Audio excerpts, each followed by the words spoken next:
All right, on this episode of the LPDS, we get into some LPDS universe updates. We get into, I'll call it a neighborhood scare. We'll leave it at that, and I'll let you guys decide when I tell you the story over there in the Junction. We get into some LPDS, current events that the LPDS is interested in, I guess you could say. And maybe if we have time, we'll get into some spearhead updates. And then we have a couple of quick hotline calls. And then we'll wrap it up. And we also, of course, have a Nic Cage fact. All that's coming up right now.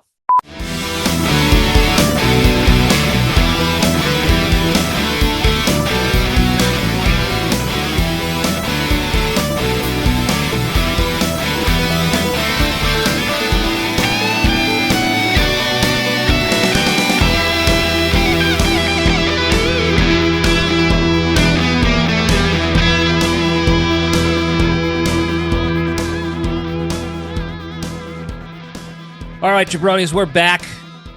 Welcome back to Libretti Podcast Diary Show. I'm your host, Libretti.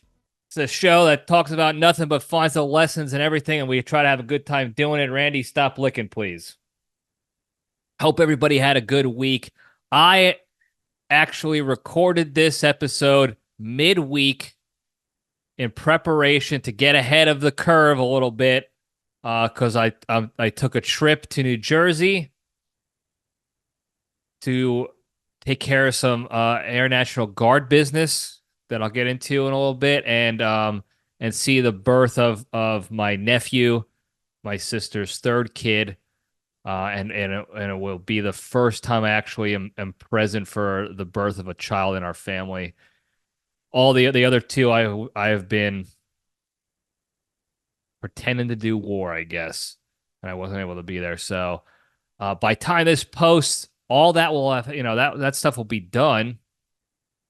But I wanted to record before I get out there because my week and the three days I'm going to be there is completely hectic. I'm not gonna.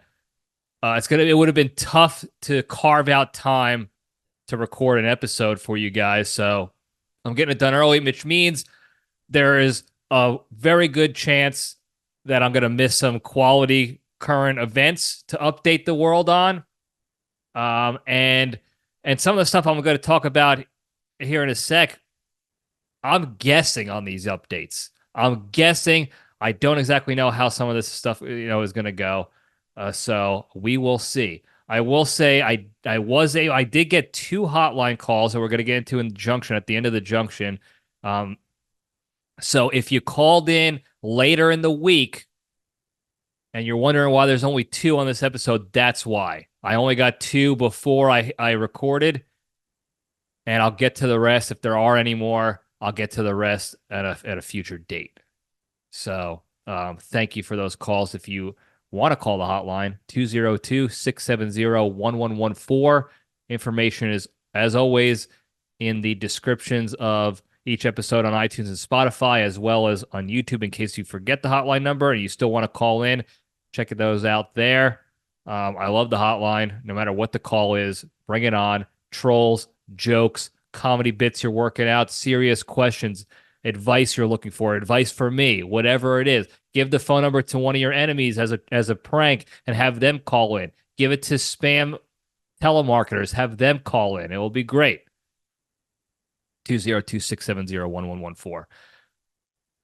The only real outside of my personal life current event that I have that I was able to catch before I recorded that I want to discuss here, and I only want to discuss it because I want to spark the conspiracy theories here, and I'm being upfront and honest about that. I want to spark the conspiracy theories on this one.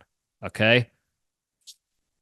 Most of the time, I just take them in and I listen and get entertained by them, but I'm trying to get this one in particular going, or just to get the debate going or to have somebody who has a little bit more time on their hands and a little bit more wherewithal to dig into this to see if I'm right.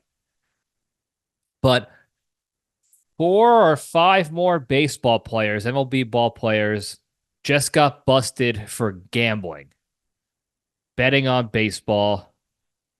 And one of them, I forgot his last name, Tucapita Marcana, something like that. He plays for the Pittsburgh Pirates. I think he's injured right now. He got banned for life. He got the Pete Rose treatment, banned for life from baseball, because not only was he betting on baseball, he was betting on his own team while he was part of the team. And I should say, really, he was a loser better on his team while he was playing on the team. His win percentage for his bets was 4.3%. That's the percentage of bets he was actually winning. He placed over 200 bets in the last couple of years, upwards of $86,000 total dollars used to make bets. And if I were to venture a guess, because the MLB was able to find so many specific pieces of data on each of these players, I'd be willing to bet these. What is a good sarcastic description for somebody who you want to say is smart, but you really know that they're stupid. Whatever that phrase is, geniuses. You know how you used to call people geniuses sarcastically back when you were a kid in the 90s. No shit, genius. Anyway, that's what my bullies told me. That's what these guys were idiots, because I'm pretty confident they were using FanDuel or DraftKings or BetMGM or one of the actual online betting apps to place these bets, because you don't get those kind of numbies. You don't get those analytics going to a bookie and getting and having him recall the numbies for you. Okay, especially if you launch an investigation like the MLB clearly did. I don't think this just fell on their lap with all the numbers. What I would think happened is either they got an anonymous tip, some rat was giving them information. Maybe it was the bookie that Ipe used and said, "Hey, these guys used to go with me. Check out what they're doing now." I don't know. I don't think that's the case. What I think happened for these particular individuals was, because the MLB is absolutely waterboarding us with gambling and placing bets and going to all the different apps. I don't know if ESPN Bets is the official one for the MLB, but ESPN Bets is a betting app now. Of course, you got DraftKings, FanDuel, things like that, BetMGM. There's some other stuff out there. I forgot what they are.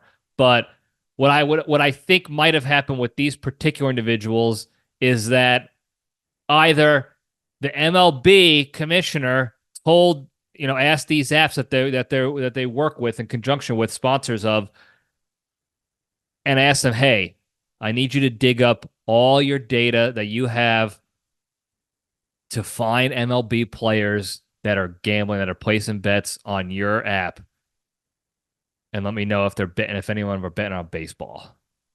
Or the other option, the other theory is that the app saw it, ESPN saw it, DraftKings saw it, and said, "Hey, just to let you know, these guys are betting on baseball and they're baseball players, and you have a rule against that, and we have a sponsorship relationship, so I'm trying to tell you now so that we can maintain this relationship moving forward." And the MLB dropped the hammer on them. Everybody got 1-year bans and suspensions from baseball, except for the one guy, Tucapita, because he was betting on his own team while he was on the team, and he was losing those bets, which is crazy stupid. You're just a terrible bettor. Terrible. Now, this is my theory. I want somebody smarter than me and with more time than me to look into. My theory, and this is very bare bones right now because I haven't done any digging myself, so I can't quite put the connections there directly just yet. There's not hard red yarn connections just yet. But I have a theory that something fishy is going on with these 4 or 5 guys as part of a cover-up of the Shohei Ohtani betting scandal. Because they, they're my man Ipe, the trench man, the foxhole guy Ipe, is taking the fall for Shohei. But the more the forensics investigators dig and the FBI digs and they follow his story as he's providing them information and they get to the bookie in California, the more likelihood they're going to connect the dots and see that Shohei Ohtani, at the very minimum, knew exactly what was going on with Ipe betting. I actually think they were both in cahoots, or Shohei was the one placing the bets, and he was going through Ipe, and Ipe is taking the fall for him as just a trench guy, just a foxhole guy. Good guy Ipe. But there's a connection there, and I think because the MLB is scared that they're going to find out that there is an actual connection between Shohei and the $16 million that he had no idea disappeared from his bank account. Even though the very first thing his team said when this all came out, the very first thing they said was that, yes, we knew about the transaction to give Ipe money and to pay off a debt. And then an hour later, they retract. They didn't just retract it. They pretended like that never was said, officially said on paper. It was out there. So I think the MLB is using this. It's finding other folks out there to sweep the Ohtani stuff under the rug and to set a precedent now that the people betting on baseball who weren't betting on their own team, betting just in general, they all got a year suspension. So when it's impossible to cover up the Shohei Ohtani stuff anymore, we'll say, oh, it wasn't on the Dodgers or it wasn't on the Angels when he played for the Angels. So it's just a 1-year suspension and they can tourniquet the bleeding a little bit. Stop the bleeding a little bit. It'll be a small 1-year price to pay for the MLB to lose out on profits because Ohtani's going to be out. But they don't have to ban him for a year or for life, excuse me. That's what I think is going on. There's a connection there. Something fishy is going on. You don't just catch all these baseball players all of a sudden right now getting caught betting on the apps, being that stupid and brazen when they know that you're looking for, that the MLB is looking for it. They don't do that with steroids. They're not that brazen with steroids. Why would they do that with betting when you get a lifetime ban? With steroids, there's a stair step, a 3-strike approach almost. Not even 3 strikes, it's more. 50 games, 80 games, 100 games, whatever it is, one season, whatever it is. But there are levels to getting busted with PEDs and steroids. Betting on baseball historically has been your ban. This, I think, might be the first time a baseball player got caught betting on baseball and did not get a lifetime ban. There hasn't been many because they're just not doing it that out in the open.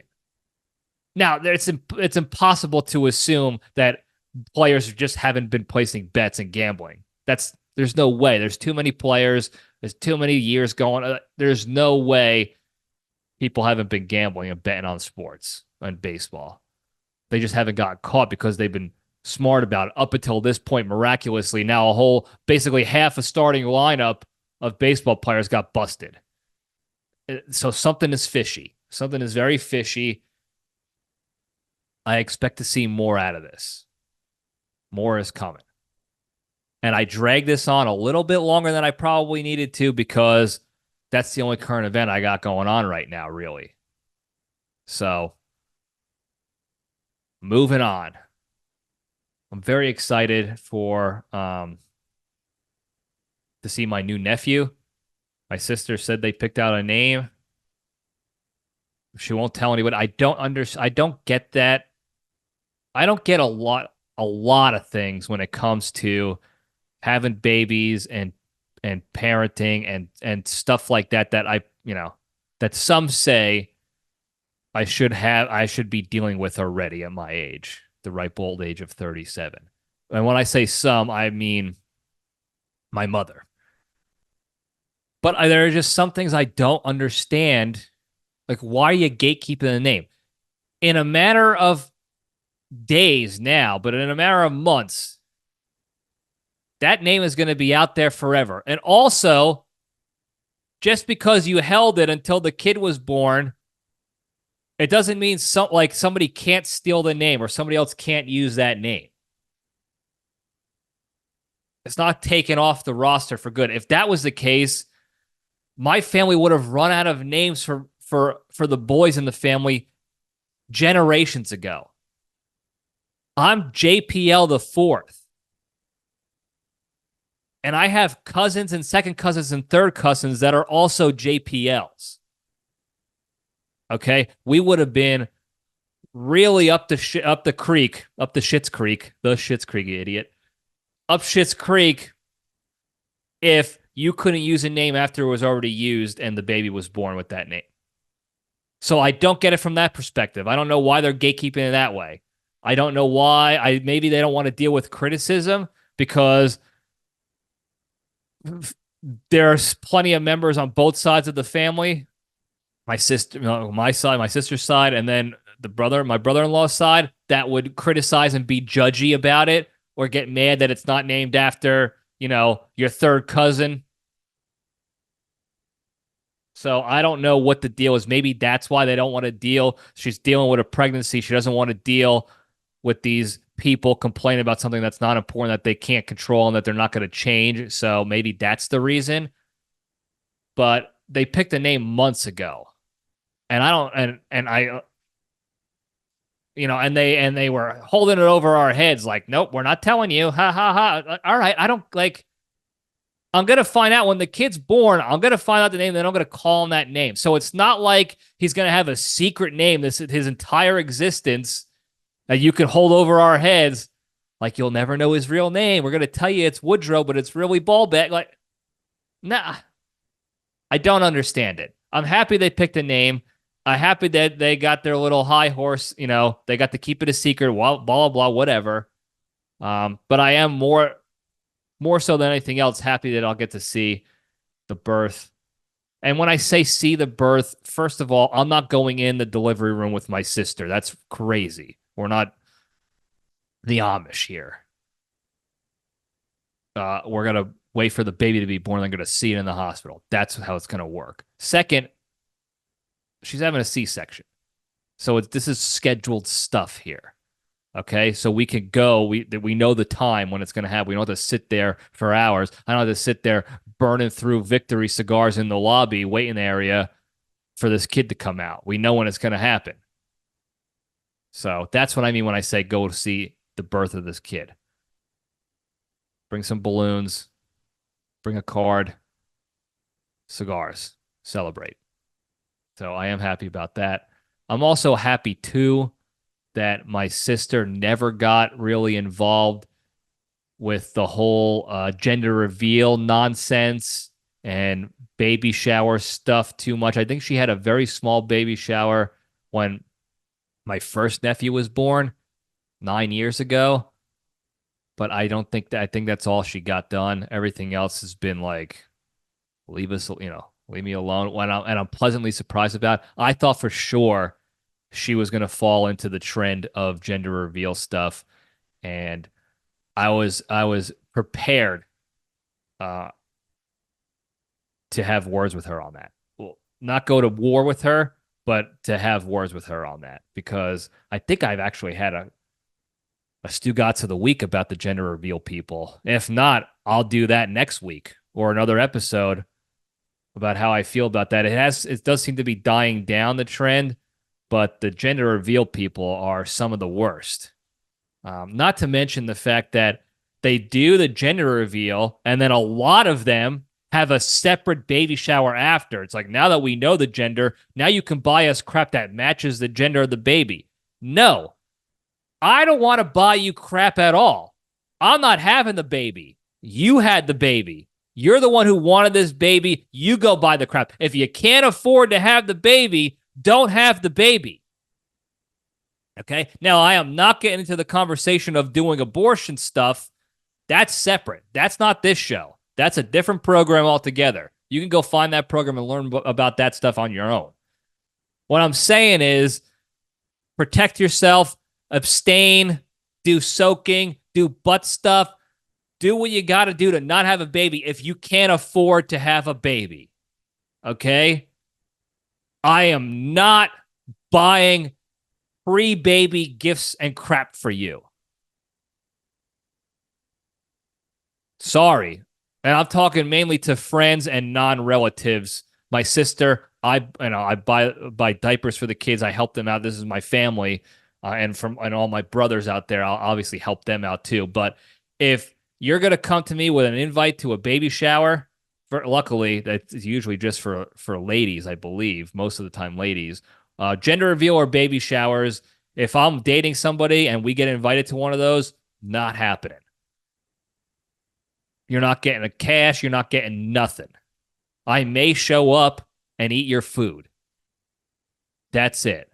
And I'll shake your hand and be like, don't ever invite me to one of these again.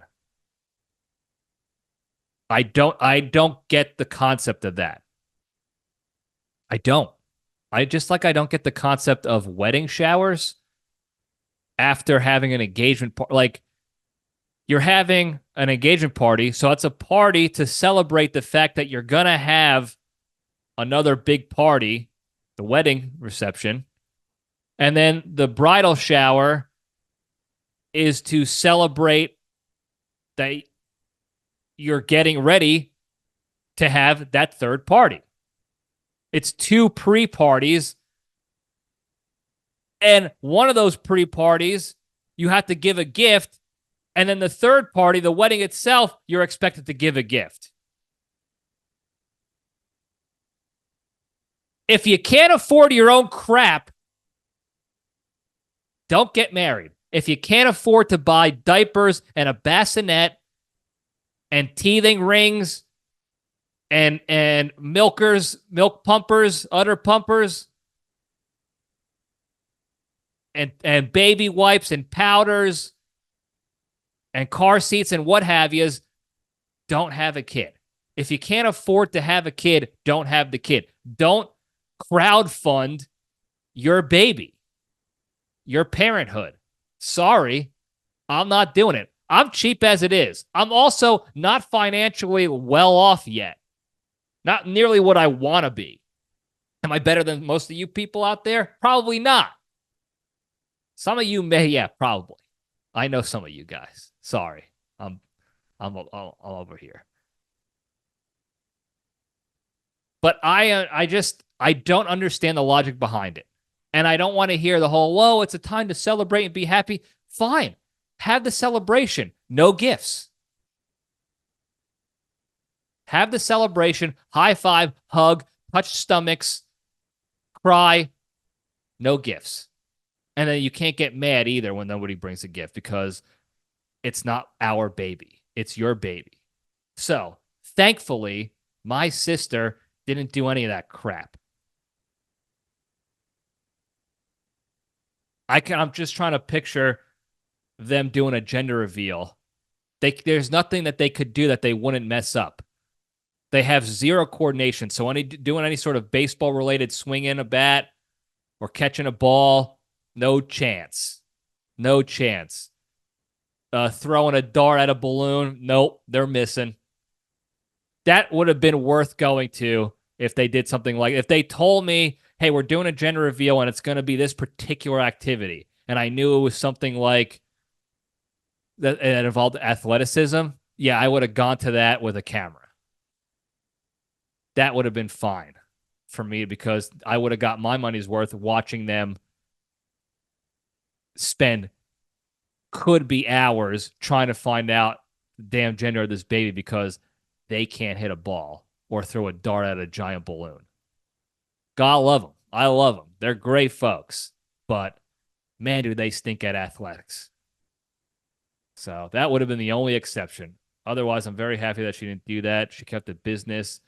She still worked all the way up until now. She still has 2 other kids she was taking care of. My brother-in-law worked, did parenting stuff. They have a crazy dog. I wish they would have waited to get a dog because they knew they were going to have a kid. But that's their journey. The dog's a nice dog. He just needs some discipline. It's going to be a fun, crazy house for them. I'm very happy for that. And I'm also very happy to be the uncle because guess who gets to leave at the end of each day when I'm hanging out in the zoo? That's right. Okay. Anyway, congratulations to my sister, baby Woodrow, phenomenal looking kid. I'm going to guess, listen, I'm posting this after the kid is born, but I'm recording before. So my guess is 7 pounds, 4 ounces. Okay. Give or take 2 ounces on each side. 7 pounds, 4 ounces. Okay. What's the over under on that? Let's play some bets. Where's Tuca? He'll play some bets. He'll probably lose. Whatever he's betting, fade that bet. That guy's losing. So let's figure out what little Woodrow's weight is. I say 7 pounds, 4 ounces. Let me know in the comments, and I'll let you know, and I'll announce it either on Instagram or Facebook, or I'll just wait till the future episode, and we can find out. Maybe I'll do a little poll on Instagram next week, or this week when this posts. So we'll see. But congratulations to my sister and baby Woodrow. Moving on. The next thing I'm doing. Should I do this in the Junction? No. The next reason I'm going up there to New Jersey this week, I'm making a stop in Pennsylvania, and again, this is all beforehand. Okay? By the time this episode posts, it should be a done deal. Fingers crossed that it's a done deal, but trust me, you'll know publicly if it's not a done deal and how I feel about it. But by Thursday, by the time this episode posts, we'll say that I should officially be out of the military altogether. And I got to tell you, I'm very excited for that. And another thing I'm going to tell you, with all due respect to my friends currently in the military and everybody else I know currently in the military or retired from military, for all those people out there that have been or will continue to give me shit for not toughing it out till retirement, I don't give a flying. Sorry, Terrence Family Show. You couldn't pay me a winning Powerball ticket right now to stay in the military in any capacity, let alone tough out another 6 years to get a measly retirement that I have every confidence in myself that I will be making tenfold running my own business and having my own entrepreneurial career. I have every confidence in myself. And again, if you think I'm delusional for that too, bring on the hate, bring on the doubt. I live off of the doubt and the hate and the consternation and the pushback. Now, I'll listen to it because I want feedback. And if you have valuable information to provide that might go against what my initial thoughts or opinions and ideas are, I want to hear it so I can make a more informed decision with my life. But after hearing enough information from enough people, I still decided to get out altogether, and I still couldn't be happier about that decision. I couldn't be happier and more excited. It is going to be such a weight off my shoulders.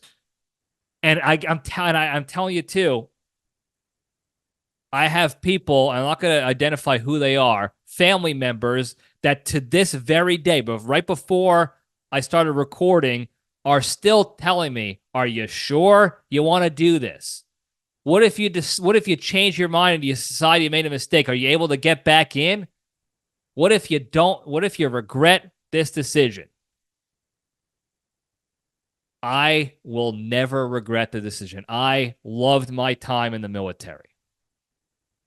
Okay, between active duty and National Guard, I spent 14 years in the military. And again, that's going to give a lot of people agita who are in the military or retired from there, and they hear that they're like, only 6 more years, and you would have got the pension and retirement, and you would have been a retiree and not just a veteran, blah, blah, blah. You get some other stuff with it.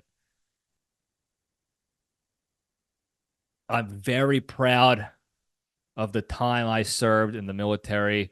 And that's tough for me to say because for the longest time, I felt like I was not contributing anything in my time in the military. And it wasn't until I deployed and then joined this other special unit I was in and doing things with them after my deployment that I actually felt like I was contributing to something legitimate. And then the pendulum started swinging the other way, and that's when I knew it's time to get out because I didn't want to feel like that anymore. I wanted to end on the high note, and I had a very high note. For my personal life experiences, I left on a high note from active duty. It was a great team I worked with. We had a great mission. Nobody else was doing it in the entire military. We were the first to do this mission set. It was very infant stages, of course, and there was a lot of hurdle, a lot of learning, a lot of strife to deal with to get our team to do that cool stuff. But I was very proud of the team I got to work with and the people I got to deploy with and all my brothers in arms that I got to work with for the 14 years, all of them. And the people I worked for, the leaders I worked for. I couldn't be more proud and happy and satisfied with that. And I couldn't be more confident in my decision to leave and separate out and be done with it altogether. I can't tell you how good it's going to feel to have that weight off my shoulders once and for all and be done and gone, Now did I feel a little agita and worry and weird feelings of like, oh, once I give my ID up, I'm not going to be able to, get on the base and go to the commissary and get the military discounts and early boarding on airplanes and this and that and yada, yada, yada. I sat down and I looked at stuff. I took an actual active look at things that the military offers as far as the benefits go that not the military offers, but being in the military you get like military discounts at all these places and things and blah, blah, blah. And I wasn't using most of those anyway. I should have been probably, but for a long time, I felt like because I wasn't contributing, I always felt like I'm not, give this to the guys who are out on the front lines having bayonet fights with Talibans who were strapped to the gills with C4. Those guys deserve it.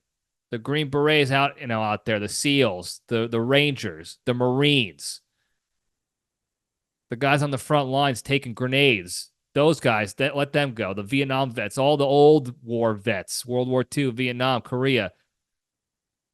Let them get those discounts and what have you. I haven't done anything. I sat behind a desk most of the time. So I never took advantage of that stuff to begin with. And like I said, probably should have. Thinking back now, at the very least, I could have got a couple, saved a couple bucks in my life. But I didn't, so it's not going to affect me in the afterlife. Additionally, I don't want to say I don't care, but I really don't. I don't use the airplane board early. The only time I've ever used that is when I was doing military travel, and it was boarding for that reason. Otherwise, I was not. I had no desire to use most of those things, and as much as I initially felt like, oh, I'm not going to be able to have the option for that stuff anymore. I don't care anymore. I really don't. I actually never used them. I took inventory. I never really used any of them most of the time anyway. The only thing that's going to hurt, quote unquote, hurt, is that I have to pay for TSA pre-check, which is $78 every like 4 or 5 years. Okay, I'll do that. Okay, as far as the retirement goes and the TRICARE for life health insurance, whatever. Um, like I said, I have every confidence. I am delusionally confident that I'm going to be making far more money than that military pension would ever provide. Far more money. And I sometimes I almost wish I started this journey sooner and got out earlier so I can start sooner so that I can have made even more money. But I am totally confident. A lot of people close to me are not confident in that. Like I said, I got a lot of pushback and questions and stuff. And that's okay. I'm okay with that. And I'm okay with the people who are going to hear this and hear officially that I'm out of the military, and they're gonna give me shit for it, and that's fine too. I'll take the shit. Call the hotline and give me shit. 202-670-1114. I'm okay with that. I've already reconciled with all of this months ago, and I'm feeling great about it. Now, fingers crossed, the National Guard unit doesn't screw up this paperwork like they've done everything else in the 2 years I've been with them, and I'll be officially done when I go over there to check out for good. Fingers crossed. There's 60%, I'll say 75% chance that I'm good to go, but there's still 25% that they mess this up. So I'll keep you guys posted. Maybe I'll put a little like announcement on this episode because I will find out technically before this episode posts. So I'll have the time to at least add in maybe a little blip of an update for you guys. We'll see how it turns out. But I am two things. I'm very excited to be getting out, and I'm very proud of my time in the military. And I'll have maybe one day I'll talk about it more on here. I don't know if you guys even want to hear about my time in the military and some of the stuff I did and my feelings on it and this and that. I don't think most of the stuff I don't talk about is because I don't think anybody cares. So maybe one day down the road, I'll do a poll, an LPDS poll to ask, like, do you care about this stuff? If so, I'll share some stories. If not, I won't share stories. I will say this. I've seen some shit. Have I participated in a lot of shit? No, like I said, I was never a cool guy.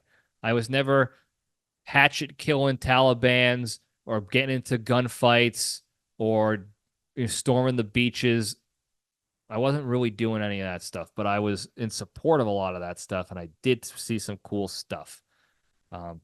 Cool stuff that cool guys did.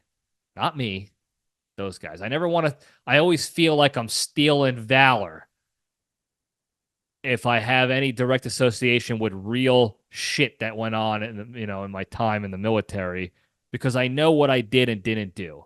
And I know there's also a lot of guys and gals out there that do like to embellish their stories and steal stuff so that they can sound like they were SEAL Team 6 killing bin Laden. I understand why people want to do that. It is, imagine you get to say, I was part of SEAL Team 6. That's cool. That's awesome. For most people, that's awesome. So I understand why people want to do that, but I'm not stealing credit for that. I just can't do it. I'm not a cool guy in the military. I did some cool stuff, not nearly as cool as what you probably think. So maybe one day, if you're interested, I'll share about it. But happy to be separating for good, be done, wipe my hands with it, done. Proud of my time in there.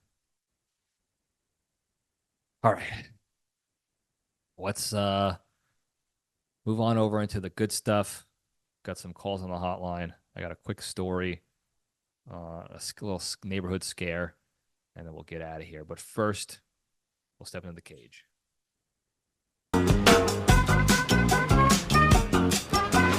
Okay, let's run. All right, today's Into the Cage segment is proudly sponsored by Cinnamon Toast Carp. Are you looking for a breakfast cereal that satisfies your sweet tooth, but also your craving for bottom-feeding garbage fish? Then look no more, because Cinnamon Toast Carp has arrived. From the makers of the anchovy eclair, Cinnamon Toast Carp is loaded with 78 grams of processed sugar byproduct and 6,200% of your daily carp intake requirements. So to get your fix today, head on over to your local Piggly Wiggly and check under the lobster tank for a box of CTCD today. If you use the promo code FISHLOVE, you get 29% off your first box. Cinnamon Toast Carp. That's a midweek sponsor if I ever read one. Okay?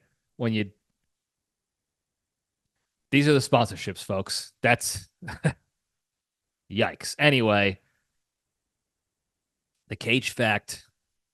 This is more of like a little Cage anecdote here, a little fun thing that happened.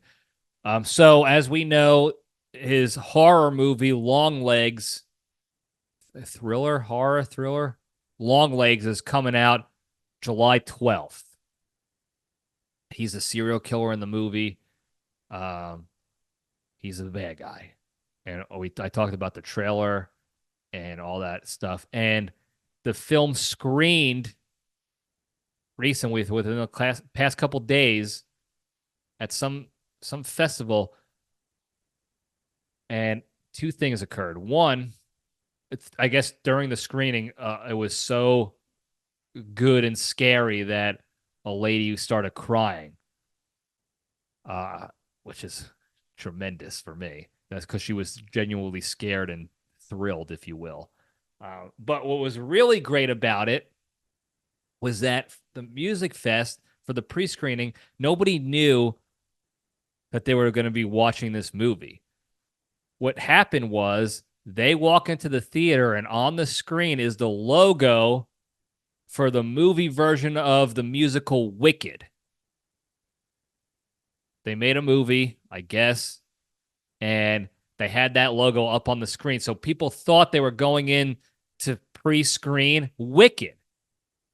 And then all of a sudden, the theater filled up, the lights went out, the lights came back up, you have the Longlegs logo on the screen, and you have the director, and you have Nic Cage walking out to greet the crowd. And they do a couple of little how you doings, thank you for being here's, and they play the movie. And one guy said, and I'm paraphrasing here, but I am going to direct quote one portion of his quick summary. He gave a couple sentence summary, and he talked about how it was on your edge most of the movie, of just between like the tension and the jump scare type of stuff. I don't know if there's jump scares, but that tension, the lead up, and the secret Easter egg clues to try to find out when you're going to identify the killer and all this stuff. And so that was tremendous. And he said, and I quote, "They let Nic Cage fully off leash for this one." Now, when I read that quote in that review, I almost ripped my waistband from pitching such a tent. I went from 6 to midnight, back to 6, back to midnight. I was like a diamond down there. Because there is nothing better. Listen to me. There is nothing better than not just a movie, but a highly touted movie, like a good movie with a free range Nic Cage. Out of the cage, unleashed, untethered, let him out there and let him do his stuff. Take him out, take him down. When you give Nic Cage that freedom of movement in a horror thriller movie, no less, and you're not excited for that, don't listen to this show anymore. Do me a favor. Do yourself a favor. Don't be a part of this universe. Don't be a part of this junction. I don't think we want you anymore. Because I am pumped for that one. I am absolutely jacked up and ready to rock and roll. So that's the Cage fact. Get excited for it. We'll move on over to the junction. We'll spin the logo up.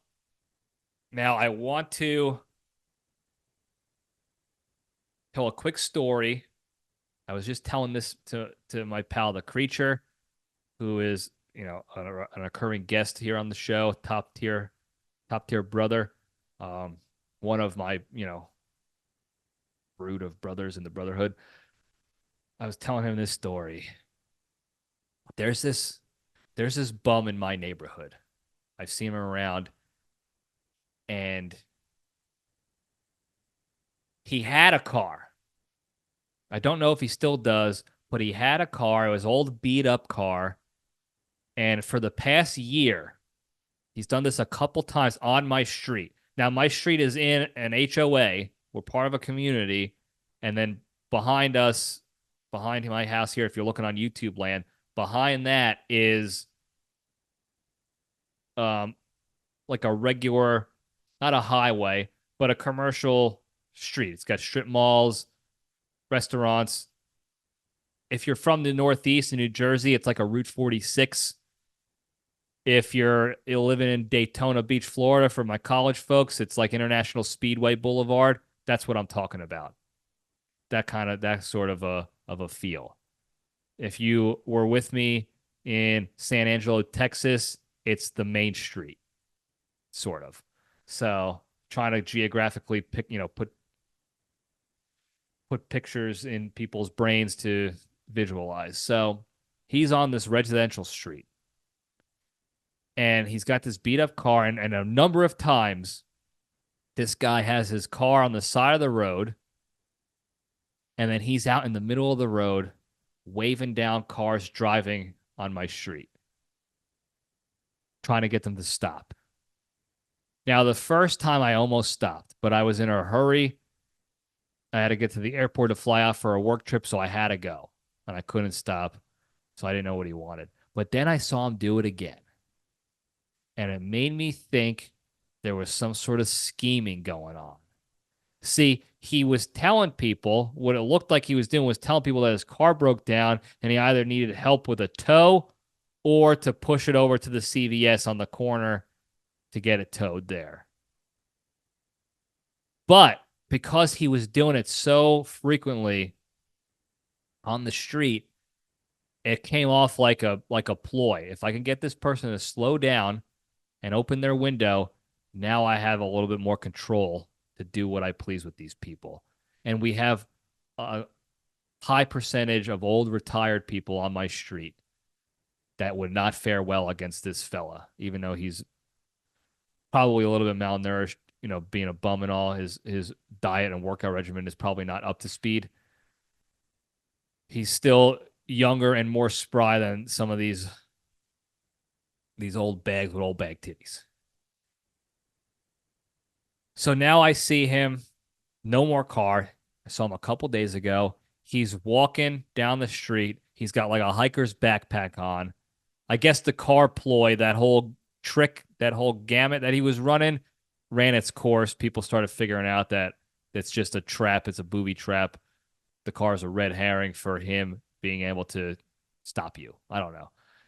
And he's got this hiker's backpack, and he's got a couple of not Ziplocs, plastic bags in his hand, and he's walking down the street.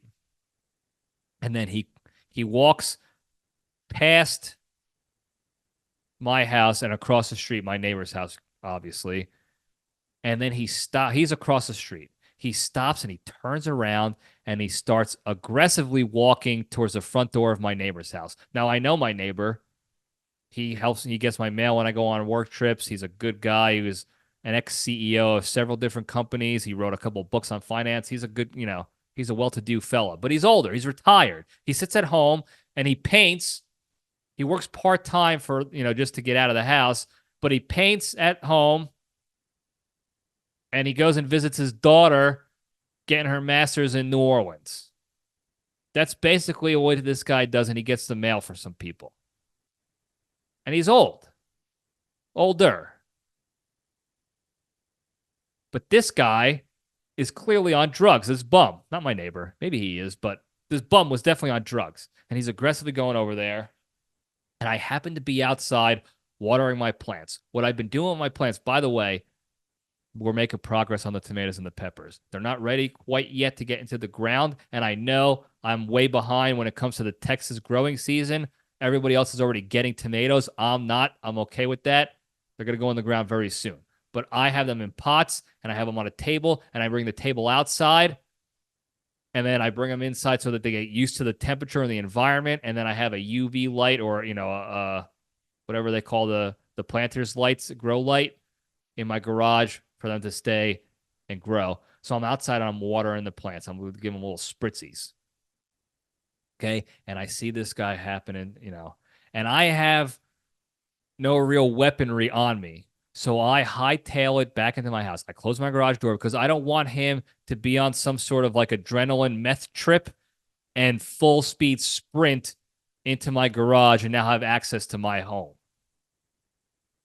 So I close the garage door, I get inside, and I grab my bat. Now, this bat is an Easton bat. It's a metal bat. It's a 34-inch, 31-ounce metal bat.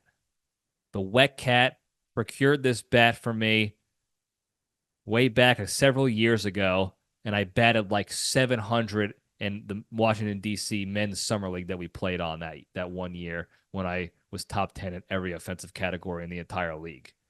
That was the bat. Now, why didn't I go for my gun?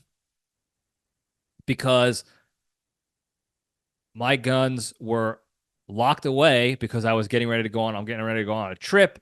So I lock my guns so that if somebody squats in my house, they're not taking my guns to go do something illegal.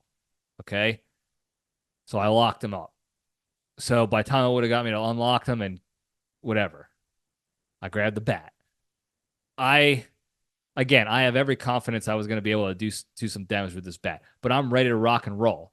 And I'm looking out my window, my front door window, to assess the situation, to see what was going on. So he rings the bell for my door, my neighbor, and he looks like he's talking. Now, I can't tell if he's talking to himself or what I imagine was my neighbor on his Ring app, his doorbell Ring camera, talking to him through the camera. And I was like, okay, maybe my neighbor is, telling him, take a hike. I got nothing for you. Get out of here. And he was going to stay safe and keep the door closed. Then all of a sudden, my damn neighbor opens the door. And the guy made a move towards the door. And in that split second, with the herky jerkiness of his move, the quick, nimble, jerky movement, it looked like for that split second that he was going to go and forcibly open the door the rest of the way to knock my neighbor on his ass and then have his way with him. And at that point, I flung open my door and I have this bat in hand. Now, I don't have it. Now, you see in movies a lot of the times when people are one-handed bats, they're choking up halfway up the bat. If you're looking at YouTube layout, I'm trying to do it with my pen. It's not going to work real well. But I didn't. I had it slightly choked up, but still more barrel on top, not in the, I wasn't holding it in the middle. And that was because I was going to, it was enough choked up so I can sprint over there, and then enough not choked up so that I can get into a good stance and wail on this guy to save my neighbor. Because I have a lot more strength and a lot more experience swinging a bat with two hands where I can get my timing down. I can step, I could go short through it, long through it, and blast this guy. Torque my hips, get good rotation on it, knob to the ball, short to it, long through it, and absolutely blast this guy into smithereens to protect my neighbor. The door is flung open. I'm about to ruin my plans. I was about to jump on the table and then over my truck to cross the street and get to this guy. But before I could do that, and before anybody even noticed me feverishly running out there like an animal, it looked like my neighbor was giving him like a soda, like a Fanta. It was orange soda in a bottle, and the guy was on his way. I don't know what the conversation was between the two. He must have been like a target of opportunity. I don't know why the guy turned around, why the bum turned around to go to the house. It was just, and then he grabbed the soda and then he walked back the opposite way. So he never even continued on his journey. He walked back the opposite way. So I don't know what was going on, but it ended okay. I legit was, I was ready, and I thought there was going to be a police report with my name on it and an investigation to confirm that this bum's death was not a murder. It was a self-defense. I was ready to do that. The blood was pumping. The adrenaline was surging through the bod like you couldn't believe. And that would have been 10 times, 8 to 10 times cooler, not cooler, but more action, more frontline action than I ever would have gotten in the military. That would have been as close as I got to chalking one up, if you know what I'm talking about. But it ended amicably. No one even saw me. Luckily, the way my driveway is and my truck is parked, you can't see my front door from the street because it's blocked, and that's the way I like it for protection. But I can see you, so nobody saw. Nobody was the wiser that I was getting ready to manslaughter somebody. So all was well.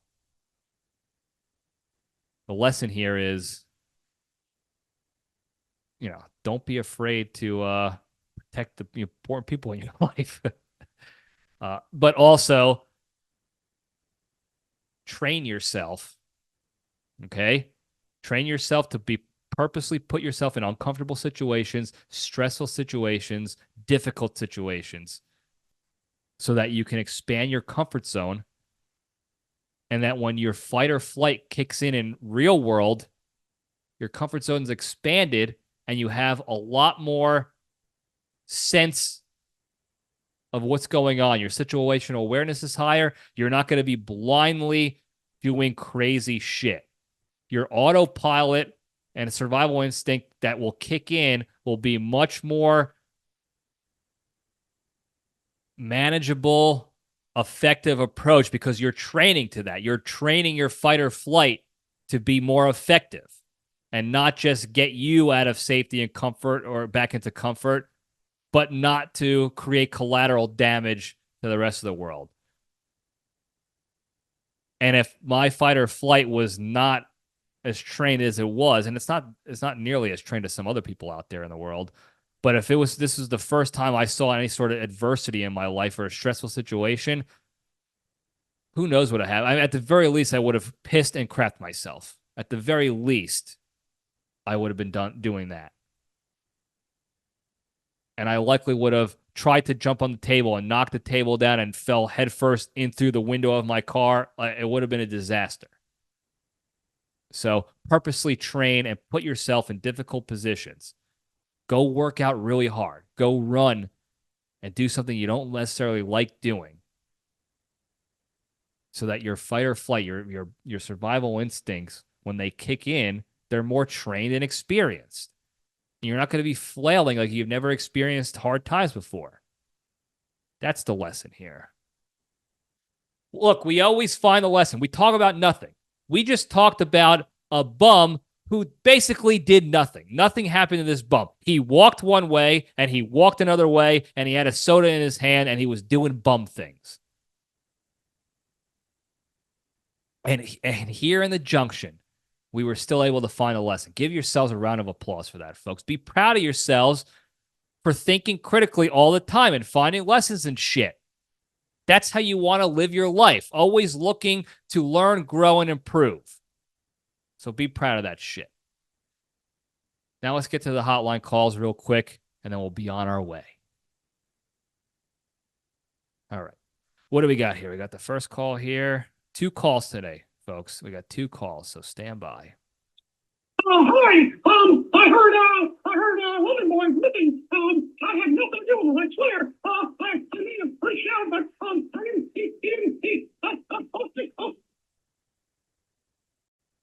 All right. Thank you for the call, Mickey Mouse. London Boy has been inactive for quite some time.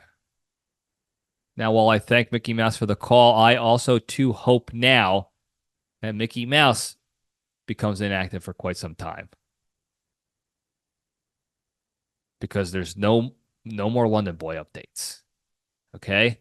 And if all is quiet on the Western Front, all should remain quiet for everybody. So thank you for the call. Maybe your last call for a while on the Mickey. Cool off, lay low for a little bit. So, all right, let's get to the next call here, next and final call here. Yeah, I don't know who this bum is who calls in and starts bashing the union and the union boss. What I want to say is maybe the union boss might want to do the big 3 if he had some sort of, I don't know, example of how that works. Maybe someone could provide that example in some sort of reference to, I don't know, a Nic Cage movie. Instead, all I hear is the big 3 talked about by this guy who's trying to make a podcast, all right? I know him, and I don't know if I want to emulate his behavior. But maybe if he can make a case in reference to, say, a Nic Cage movie, I might be able to implement the big 3 myself. So I appreciate that this caller who doesn't like unions, all right, has an opinion. Their opinion is wrong. All right, thanks for the call. So, if you're not tracking last episode, I'll say a guy called in calling out Union Boy for asking. He didn't call him really out, but he was asking, does he follow the big 3? Because it doesn't sound like it. So now Union Boy, the union boss man, is called back in his response. Now, here's what I'll say. I would not be opposed to continue hotline calls from both parties to hash this out, appropriately here on the show through the hotline only. But as a union boss and a union leader, there is an assumption out there, or an assessment, I would say, or a reasonable expectation, we'll call it that, a reasonable expectation that you have some sort of awareness and the ability to pick up on things, be aware of your surroundings, read the room, stuff like that. My question to the union boss is, for the past 4 years now that we've been doing the big 3, Do you not listen to when I talk about the big three? Because for 4 years now, every time I talk about the big three, each pillar, I provide what that pillar is, and then I provide examples of what you can do to follow that pillar of the big three. This has been every week for 4 years now. So are you not listening to that? Is that why you're claiming you have not seen examples and you're not taking ownership of your own shit? Is that what's going on? I don't think so. I find it hard to believe that a union leader, a mature, reputable, esteemed union leader would not take ownership like that. I find it hard to believe that they would not do something like that. That they would be introspective. They would try to find out what they can do, where they could have gone, and improved and been better, and taken some accountability. So I find it hard to believe that you're just blindly blaming others, even though the examples are right in front of your face. That doesn't sound like something a quality top tier union boss would be doing. So, but thank you for the call and thank you for the feedback. We're going to take it internally and we're going to workshop it and we're going to see how it goes. But I do encourage further responses from both parties to hash this out like adults, and we'll do it right here via the hotline on the LPDS. So thank you for the calls. That's all I got, folks. Before we go, very quickly, the big three, the three pillars to staying strong and being a better, happier, kinder, healthier, more genuine human being and spreading that positivity and productivity and goodness throughout the land. Number one, exercise every day. Physically, mentally, or emotionally. Do one thing to improve your fitness and health and wellness, physically, mentally, or emotionally, every single day. So whether it's getting a workout in, whether it's doing push-ups during commercial breaks while you're watching TV, going for a walk, any sort of physical activity that gets your heart rate going a little bit, or maybe you're breaking a mental sweat. You want to read a book. You want to do a crossword. You want to do a puzzle. You want to take on a new hobby. Or maybe it's the emotional side of the house. Praying, meditation, breath work, anything like that. Do something to better your health and wellness physically, mentally, or emotionally every day. Number two, the hardest one, don't be a shitty person, be a kind person.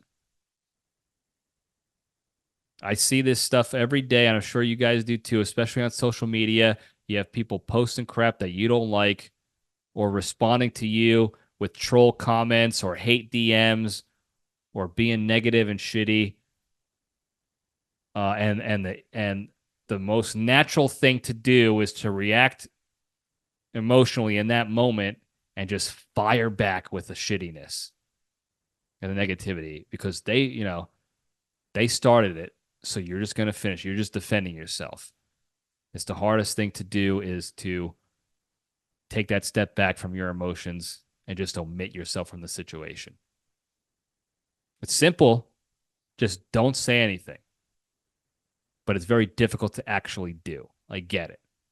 But if you are able to, at the minimum, omit yourself from the situation and not engage in that shit negativity, not only are you minimizing the negativity going on in the world because you're not adding to it, you're providing yourself the space and capacity to go focus on more positive, productive things in your lives.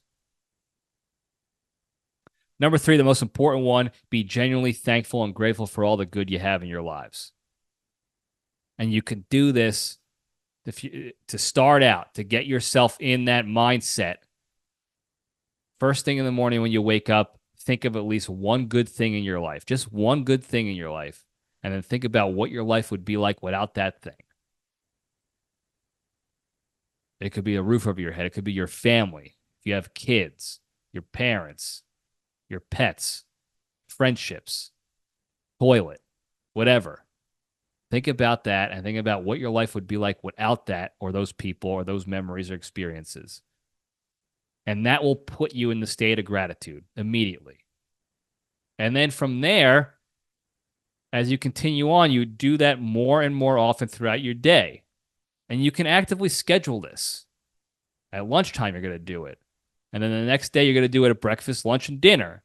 And the next day, you're going to do it 4 times and then 5 times. And before you know it, slowly but surely, your mind, anytime you have a free moment, is going to be in a state of gratitude as opposed to taking things for granted. And if you couple that with not being a shitty person, being a kind person, and you couple that with exercising every day, I promise you, you'll be a better, happier, kinder, healthier, more genuine human being and be able to spread that positivity and goodness throughout the land. Thank you guys again for tuning in. Don't forget to like and subscribe to the show on Apple and Spotify and YouTube's and put your notifications on. And if you're on Apple and Spotify's, leave a review if you like what you're hearing. And if you don't like what you're hearing, tell your enemies so that they can go on and troll and hate the show and provide all the engagement necessary. And then tell them to call that hotline too at 202-670-1114. We'll have a good time listening to your hotline calls. Thank you guys again. I love you all. Stay strong.